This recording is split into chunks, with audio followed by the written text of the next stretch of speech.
Alright, on day 16, I watched two movies to begin my effort of catching up and ultimately achieving the 30 movies in 30 days goal.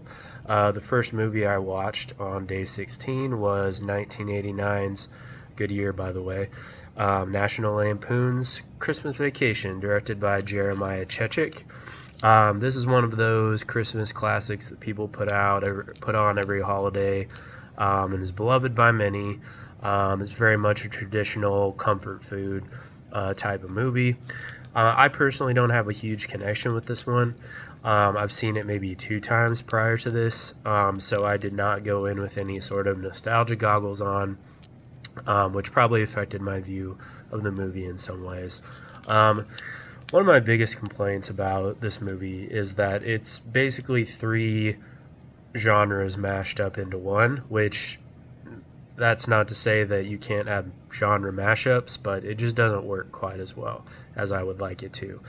So it's raunchy, slapstick, and heartfelt family comedy kind of all rolled up into one.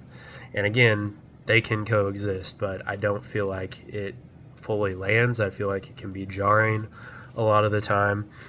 Just as a quick example, there's one sequence where the main character, Clark Griswold, is fantasizing about a lady in a pool, and there's some partial nudity and some slow motion shots and all that crazy stuff.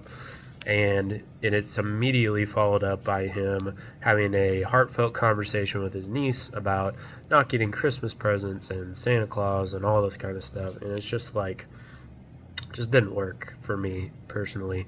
Um, in my opinion, if they had gone for maybe two of those genres, and then maybe soften the lines a bit between those two, it would be a stronger movie.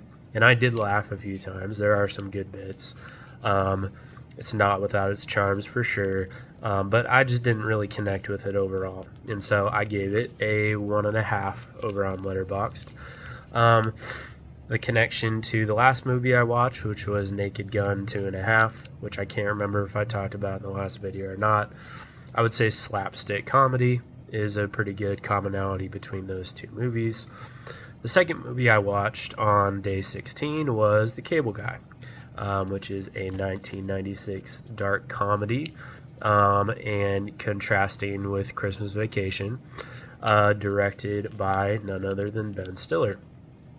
This movie stars Jim Carrey as an obsessive cable guy, with Matthew Broderick serving as more like the straight man, with Carrey, who becomes he becomes uncomfortably close with Carrey's character.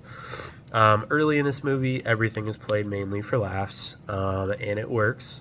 Carrey is really good and less over the top than usual in this role. Then he kind of slowly devolves into the movie slowly devolves into sort of a darker beast as the obsession with the friendship of Broderick's character grows deeper. The interplay between the two main characters is really what makes this movie work really well, in my opinion. And I think this is one of Jim Carrey's better roles, really, when it's all said and done. There's a really good mix of comedy and creepiness. It never really goes into the full-blown grim darkness. It's kind of a nice balance of those two. I thought Ben Stiller did a really solid job of directing. And it's nothing new in terms of plot as far as like the sort of the stalker kind of character for the most part, but the performances and the comedy definitely shine through. There's a lot of memorable moments. I gave it 3 stars on Letterboxd. So how do I connect Christmas Vacation with The Cable Guy?